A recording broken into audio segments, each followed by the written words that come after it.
আবু তোহা আদনান হুজুরের স্ত্রী আদনান হুজুরের নামে কিন্তু বড় বড় 5টা অভিযোগ এনেছেন।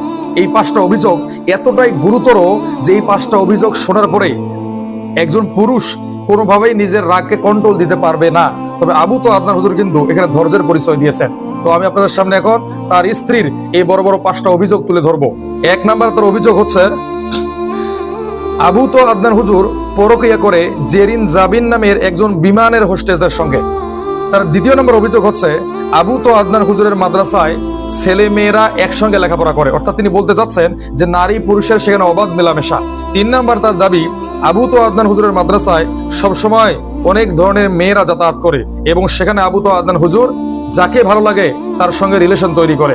4 নাম্বার হচ্ছে, বাইরে পরকীয়া করার পরে আবু তোহা আদনান হুজুর যখন ঘরের মধ্যে যায় তখন তার স্ত্রীদের সঙ্গে খারাপ আচরণ করে এবং তার স্ত্রীদেরকে বকাবকি করে এবং তার স্ত্রীদেরকে অন্যান্য আত্মীয় স্বজনের সামনে ছোট করার চিন্তা ভাবনা করে বা চেষ্টা করে।